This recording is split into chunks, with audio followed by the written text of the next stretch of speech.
El concepto del espacio urbano ha cambiado a lo largo del tiempo, pero siempre ha sido la esencia de lo urbano, desde la antigüedad hasta nuestros días. Representa un lugar de encuentro, el lugar de intercambio, enriquece las prácticas urbanas y alienta la participación de los ciudadanos. Elio Piñón ha realizado a lo largo de los últimos 15 años más de 200 proyectos didácticos. ¿En qué se diferencia un proyecto didáctico de un proyecto profesional? Sí, suelo decir, cuando se tercia, que hace 25 años dejé la profesión para dedicarme a la arquitectura. Soy consciente de la paradoja que encierra la frase, incluso que se puede interpretar como un punto demagógica, pero espero que no lo consideren así. Miren, yo, como algunos de ustedes saben, he dedicado mi vida intelectual a tres actividades fundamentales: la profesión, la docencia y la reflexión teórica, aquello que en otras disciplinas se llamaría investigación. Ha llegado un momento en el que no voy a ocultar que me han tirado siempre más la docencia y la reflexión que la práctica profesional, quizá por la práctica que me ha tocado hacer. Pero la cantidad de tiempo y sobre todo de esfuerzo y sobre todo de atención que me llevaba las actividades que yo prefería, me hicieron plantearme el abandonar la docencia para, paradójicamente, y aquí viene la paradoja, dedicarme a la arquitectura.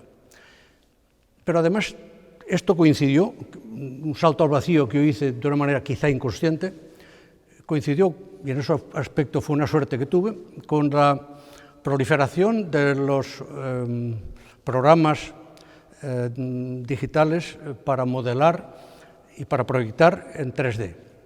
Yo era mayor ya, por tanto yo pensaba que esto era cosa para jóvenes y que esto a mí me había...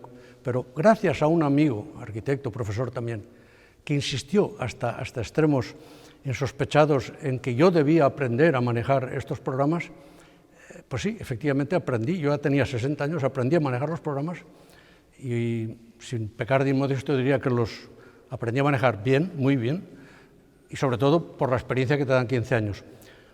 Dicho esto, un proyecto didáctico en principio no tendría que diferenciarse en nada a un proyecto profesional. Digo en nada en lo que a la arquitectura le concierne. Naturalmente hay cuestiones de gestión, cuestiones de presupuesto, que el proyecto didáctico, en la medida que decido yo qué hacerlo y cómo hacerlo, etcétera, pues me ahorro cantidad de trámites intermedios. Pero desde el punto de vista de la arquitectura es un proyecto que yo hago comprometido hasta el final con la calidad y un proyecto con el cual yo espero que alguien que le interese pueda aprender algo. Y afortunadamente, según recibo por diferentes vías, a la gente les interesan los proyectos didácticos que hago. El material de esta exposición está entresacado de estos más de 200 proyectos didácticos que he realizado en los últimos 15 años. La exposición habla de la ciudad, un lugar en el que básicamente habitamos y trabajamos. Mira, cuando hablamos la primera vez de preparar una exposición sobre mis trabajos aquí, y tú me dijiste, mándame una propuesta. Entonces se me planteó el problema. ¿Qué mostramos? Porque yo entiendo que esto es un público variado y es un público no especializado y un público interesado por muchas cosas. Por tanto, no podía ser una exposición de arquitectura como si esto estuviera en una Bienal de Arquitectura o pues estuviera en una facultad de arquitectura. Entonces, entre todo lo que yo he trabajado estos últimos 15 años en proyectos didácticos que abarca desde el chalet al barrio entero, pues sí, en principio no dudé en que debía ser una cuestión urbana, claro, porque es una cosa de la que más o menos entendemos todos, o por lo menos padecemos o disfrutamos todos. Pero dentro de la ciudad urbana, yo pensé, no, esto sigue siendo muy especializado. Y el primer título que yo puse, y eso te constará, yo llamaba La vida en la ciudad moderna. Vino la COVID, se paró estos 2 años, y cuando yo volví a ver el expediente y vi La vida en la ciudad moderna, me pareció pretencioso y fuera de lugar.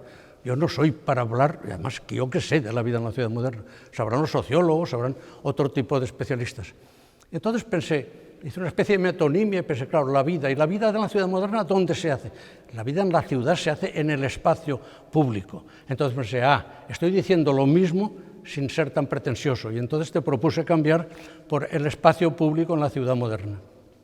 Porque, ¿qué es el espacio público? El espacio público, así literalmente considerado, sería todas aquellas partes de ciudad que pueden ser transitadas por los ciudadanos, por tanto que no corresponden al dominio de lo privado. Pero claro, este no es la definición o no es el concepto que estamos manejando aquí, o el que tú quieres que yo te explique. Para mí el espacio público es el escenario de la convivencia, que tú has explicado muy bien antes, de la convivencia, del intercambio, de la interrelación. Esto es el espacio público. Lo que seguro que no es el espacio público es sencillamente los trozos que sobran de los edificios que se van poniendo con dos banquitos y un árbol. Eso no es un espacio público. Eso sencillamente es un resto en el que se ha amueblado, como dicen algunos, pues para que la gente no proteste y para que algún jubilado pues se ponga con el amigo a charlar un rato. La exposición está centrada en imágenes de la ciudad moderna. ¿En qué se diferencia la ciudad moderna de la ciudad tradicional? Yo, para ser claro y rápido, diría que la ciudad tradicional, y abarcamos desde las ciudades premedievales hasta las ciudades neoclásicas, en general trabajan con manzanas donde hay una edificación contigua, es decir, un edificio más otro, más otro, más otro, más otro, configura una manzana. Y la manzana es una unidad urbana que tiene patio o no tiene patio, eso ya depende de los sitios, tiene un tamaño o tiene otro. Yo diría que el promedio, en la de Barcelona tiene 110 por 110 aproximadamente, en Chicago parecido, pero en Nueva York tiene 60 por 240. Hay manzanas, no podemos entrar en y las manzanas centroeuropeas son a veces 150 por 300, pero son manzanas que a su vez dentro tienen otras como submanzanas, eso ya es más complejo. Pero de todas maneras, la manzana es esa unidad perceptible que una más otra están separadas por calles, y las calles son el espacio que necesitan los ciudadanos para llegar a su casa. Cuando estos empezaron los ensanches del siglo XIX, pues no habían coches, claro, y las calles tuvieron el acierto de dejarlas suficientemente anchas como para que después, no sé si el acierto o el desacierto, se pusieran coches. Pero ahora estas calles, que en principio serían espacios públicos, la gente podía pasear, estas se convirtieron en autopistas urbanas. De manera que el espacio público ha quedado relegado al 1,5 metros o 2 metros, que en muchos casos no superan, de las aceras. Claro, en Barcelona, por ejemplo, donde yo vivo, las aceras del ensanche tienen 5 metros, eso es un lujo, porque te permiten poner terrazas de bares, poner árboles, y todavía dejan 1,5 metros para que pase la gente. Pero, ¿y en los sitios que la acera tiene 1,5 metros, donde no puedes poner ni un banco porque entonces ya la gente no puede pasar, ya no digamos poner una terraza? En ese sentido, la ciudad tradicional, los espacios públicos conscientemente diseñados son aquellos que yo llamo celebrativos o monumentales, la plaza, tal, que se usan el día de la fiesta, un día de una concentración, un día de una manifestación, etc. En cambio, a mí siempre me han interesado más los espacios públicos cotidianos, que yo llamo, que son aquellos en los que se hace la vida normal, sin ser fiestas, sin venir el obispo, aquellos que todo el mundo se encuentra a diario. Y estos son los que en la ciudad tradicional se resiente más, porque no tiene suficiente versatilidad como andar encontrando. Y cuando se encuentran espacios públicos hechos a posteriori en ciudades tradicionales, casi siempre es en lugares donde la ciudad tiene una quiebra, donde cambia la geometría y allá queda un triángulo. Esto, por ejemplo, pues en la diagonal de Barcelona se ve muy bien, en los triangulitos que genera la diagonal, pues ahí seguida se ponen unos bancos, se ponen unos árboles y realmente son espacios muy agradables. Porque afirmas que se abandonó la idea de la ciudad moderna y se siguió con criterios de ciudad tradicional. Sí, porque la ciudad moderna tuvo unos momentos de suerte, de fortuna, que fue a mediados del siglo pasado. En los años 50, la recuperación de la guerra mundial y la rehabilitación de barrios que habían quedado totalmente destrozados, eso fueron unos buenos clientes para la ciudad moderna. Y concretamente en Holanda, donde además habían buenísimos arquitectos, tenían la tradición neoplástica. En realidad la arquitectura moderna se apoya en criterios de forma que pocos como Mondrian supieron establecer. Bueno, pues concretamente Van de Broek y Bakema eran un equipo de arquitectos, uno más urbanista, el otro más arquitecto. Estos se hartaron de hacer auténticos barrios en Rotterdam como regeneración de la ciudad después del destrozo de la Guerra Mundial. Esto lo hicieron tan bien y tan claro y tan didáctico que muchos arquitectos, casi de su propia generación o un poco más jóvenes, lo cogieron como referencia. La referencia de mis proyectos está en esos, en arquitectos de los años 50 y 60, porque después esto se abandonó, no es el caso de hablar ahora de ello y por qué ni nada. Pero, volviendo a la pregunta, la ciudad tradicional basta con tener una alineación de calle y una altura reguladora más o menos establecida. Hay ciudades que la tienen muy precisa, otros que más o menos tienen. Y con eso, y una parcela mínima, que hay también lugares que tienen y lugares que no tienen, con eso ya vas tirando la ciudad. La ciudad se va haciendo, se va gestionando casi sola. Claro, esa misma manzana, que a lo mejor hay 18 edificios hechos así, con esta ordenanza y esta alineación, es bien fácil. Tú tiras la línea, ya sabes las fachadas hasta dónde tienen que llegar.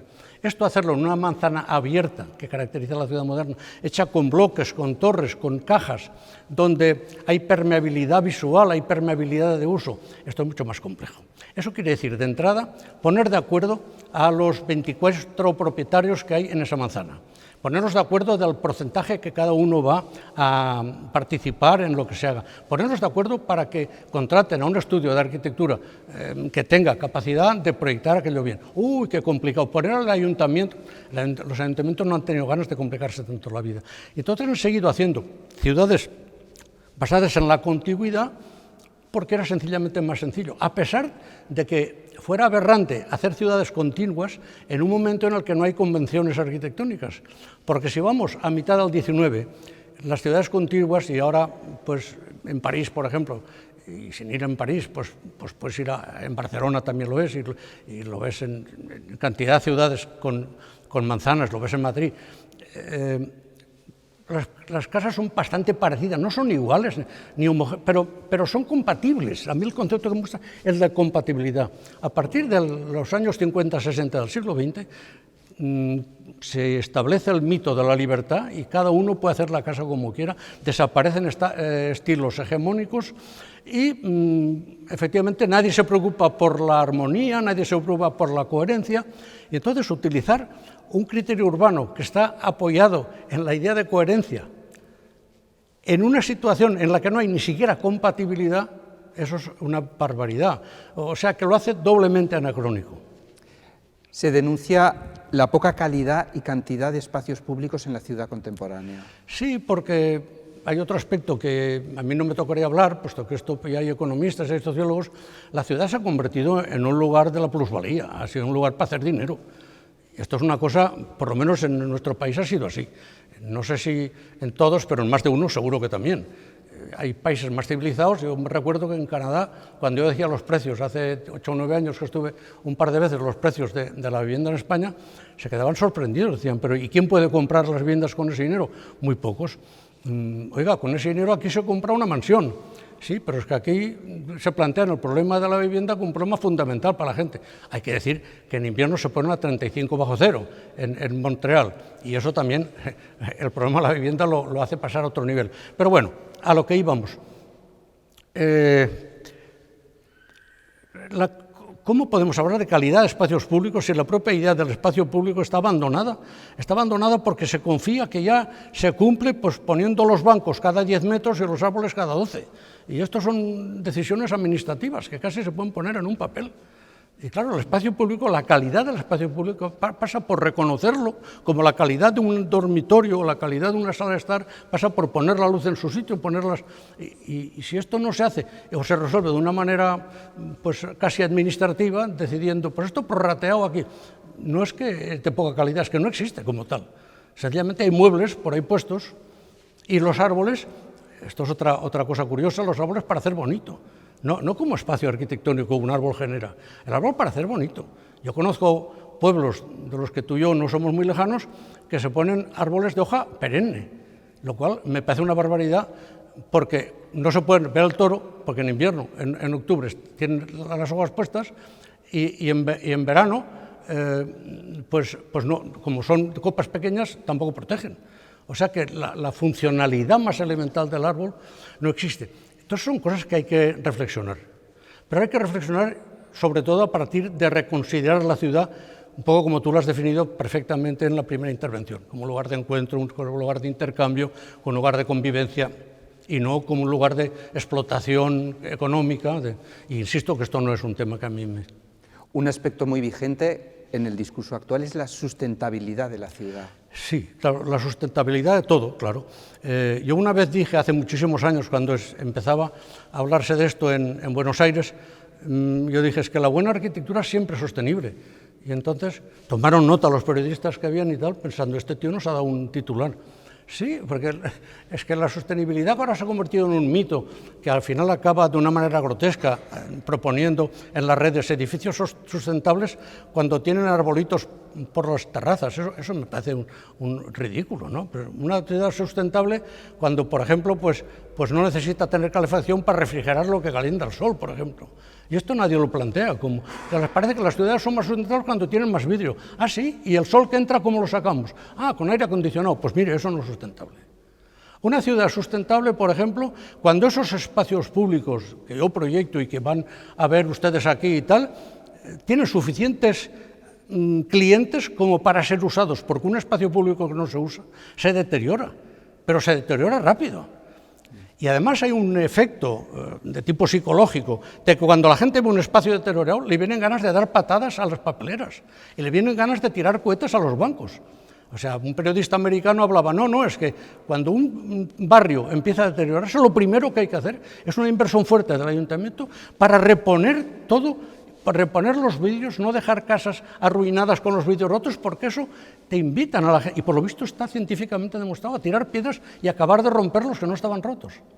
Los proyectos urbanos de los holandeses, Van de Broek y Bakema, estos que considero mis maestros, como de tantos, incluso he tenido profesores que ya eran discípulos de ellos, o sea que ya serían maestros de segunda generación o de tercera. Estos tipos en aquel momento hacían barrios con un promedio de 42-43 viviendas por hectárea, 42-43 viviendas. Bloques bajitos, 3 plantas, casas con patio, todo verde, porque Holanda todo verde, fantástico. Y era muy bonito porque ellos imaginaban ese mundo posible, ese mundo así. Los proyectos míos no hay ninguno que tenga menos de 3 veces esa densidad. O sea, menos de 120 viviendas por hectárea prácticamente no he hecho nunca. Y que superan las 150 muchos. Y dirán, tú eres un especulador, qué contentos van a estar los constructores. No, si es que los constructores podrían ganar mucho dinero haciéndolo así, y además haciéndolo bien, si es que esto no está reñido con... Porque espacios públicos están llenos mis proyectos.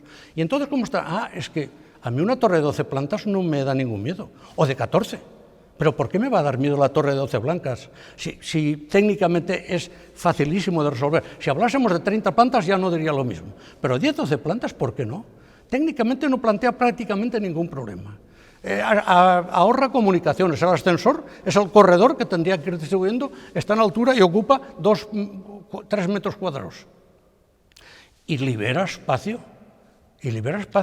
Por tanto, eso es sostenible 3 veces, es más barata la construcción, aumenta la densidad y libera espacio. O sea, es aquello win-win-win, o sea, todo es bueno, ¿no? Porque también nos encontramos ciudades que al haber crecido en horizontal se han convertido en inabarcables. Claro, es que, mira, leí hace años en una revista, que no era de arquitectura precisamente, que en los barrios de gente rica de Londres, aquellos que tenían unos chalets, bueno, palacetes, puestos en unos solares impresionantes con 25 o 30 metros de fachada, no podían poner fibra óptica porque esta gente que en algún momento habían sido muy ricos, se habían hecho mayores, probablemente no eran tan ricos, y la prorrata de la fibra óptica que les tocaba no la podían pagar. Sirva esto ya como... O sea, la ciudad horizontal es todo el chalet, eso es una aberración absoluta, sociológica, arquitectónica y económicamente. Porque es hacer un gueto de gente que está encantada con 2 arbolitos y con 1,5 metros hasta la vallita, que luego al lado habrá otro de quien no van a hablar nunca porque no se pueden ver normalmente. Esto es una cosa horrible. Pero sigue todavía. Claro, ahí la publicidad ha ido martillando. Tenga usted su casa, su segunda residencia. Eso ya es otra historia. Y eso ahí sí que la administración tenía que jugar fuerte. Hace poco he estado viendo una imagen de Dubái, donde se ve allí a lo lejos pues todas estos Vive Lodge que van poniendo, y en primer término, un par de kilómetros, casas todas iguales, todas hechas a imagen y semejanza de un hortera palacete, que el trabajador aquel a lo mejor cree que... Pero 3 kilómetros eso es absurdo. A estos tipos no les va a llegar ningún servicio, no les puede llegar. Y luego llegó la pandemia y las ciudades se vaciaron. Sí, porque todos hemos tenido mucho miedo. Yo que, como sabes, la agarré de los primeros, pues cuando al final salí, después de la hospitalización y todo, yo no me atrevía, no sabía dónde ir y dónde no ir, no sabía si ir a comprar cosas, no comprar cosas, dónde estaba el virus. Una vez leí un artículo de Corbella, que sabe mucho de esto, y dice, no, estamos en otra fase, porque hemos pasado de una situación en la que no sabíamos dónde está el virus a una situación que ya sabemos dónde está. Eso cambió, es decir, porque cuando aparece se detecta y se cierra, digamos. O eso es lo que habría que hacer, se puede hacer o no, y eso en la Comunidad Valenciana se ha hecho perfectamente, y por eso ha estado siempre con unos niveles que ha sido la envidia a toda España. Ahora creo que la cosa no está tan bien, pero bueno, son las últimas coleadas del... pues claro, la gente lo primero, la densidad, claro, fuera de la ciudad. O sea que curiosamente lo más sostenible para la ciudad, que es la densidad, dentro de un límite, no pasándonos y convirtiendo en la explotación vergonzosa del territorio. Eso ya no hay quien lo pueda defender, ni los mismos que lo hacen seguro que se atreverían a defenderlo delante de nadie. Pero claro, la gente quería irse porque el campo pues estaría más tal. Pero cuando esa misma persona se dé cuenta que para ir a comprar pues pan tiene que hacer 2 kilómetros, que para ir a comprar una revista tiene que hacer 3, coger el coche, polucionar por otra parte, estaremos convencidos de que esto no es así. Lo que pasa es que hay que plantar árboles y hay que compensar. Bueno, creo que las grandes ciudades de España están todas un 15% por encima de lo aceptable, concretamente Barcelona lo está. Y claro, pues cuando se presiona a los coches para que busquen aparcamiento y no se dejen en la calle, y sobre todo para que la gente vaya a hacer gestiones con transporte público, pues la gente protesta. Pero oiga, usted sabe los años, o por lo menos los meses de vida que le está quitando, según los científicos, la polución que estamos respirando. Usted los cambia por ir a comprar a 1,5 kilómetros con su coche. ¿Y el deseo de llenar nuestras ciudades de obras singulares? Eso quiere decir que se ha perdido la idea de singularidad, porque si todas son singulares, ninguna es singular. Una obra singular cuando es diferente a todas las demás, y si además de ser diferente es buena artísticamente, pues es doblemente singular, porque es singular y es referencia. Claro, esto tiene que ver con otro asunto que nos llevaría también, para 2 charlas como esta más, a la pérdida de la idea de calidad que se produce en la segunda mitad del siglo XX, cuando se abandonan los criterios de forma de la modernidad. Se abandona la idea de calidad porque, al no tener un horizonte estético al que referir lo que estás haciendo o lo que estás viendo, tú no sabes aquello si está bien o está mal. Tú sabes las cosas como están por comparación. Tú si comes bocadillos de salchichas de Frankfurt todo el día, no puedes dedicarte a hacer crítica gastronómica, porque no tienes referencias. Tú no sabrás aquella tortilla si está bien hecha o no, y te parecerá fantástica porque en comparación con la salchicha, pues a lo mejor te hace gracia, etcétera, ¿no? Pues ahí pasó eso. Pasó que se perdió la idea de calidad, y con la idea de calidad se perdió la idea de gusto. Y al perderse la idea de calidad y la idea de gusto, hubo que encontrar otros parámetros de valoración del arte, que ya no es arte, pero bueno. Al principio todavía creían que era arte, ahora ya asumen que eso no tiene nada que ver con arte. ¿Y entonces cuál será? Pues será la sorpresa, será lo que llamaron innovación, será la originalidad, será el emblema, será lo icono, o sea, y palabras de esas todas las que quieras. Pero esos edificios no son icónicos ni son nada de todo eso. Yo no voy a decir nombres ni voy a decir lugares, pero yo he estado en ciudades con edificios icónicos de esos hechos con gran esfuerzo económico, con unas desviaciones presupuestarias espectaculares, donde la gente pasaba por el lado y yo a veces me ponía en un bar por ver la reacción, ni miraban, pero es que menos que cualquier, pasaban como diciendo, salgamos rápido de este mal trago, porque, ¿sabes? O sea que esto yo creo que no gusta ni a los mismos arquitectos que los hacen. Pero están metidos en un tinglao que no pueden más que seguir haciendo eso. Porque ya la demanda, cuando uno ha hecho ya una tontería, la demanda no es háganos un proyecto, sino háganos otra tontería como esa. Y entonces él está... Y hay gente de estos que se hablan en los periódicos, en las revistas, que llevan 20 años haciendo tonterías. Pero es que a veces cuando lees entrevistas en los que ellos explican de verdad sus problemas, dicen es que no me dejan hacer otra cosa. ¿Y cuál sería, sin embargo, modelos de éxito en la ciudad y en el espacio público? Te voy a decir de éxito, no te digo de calidad.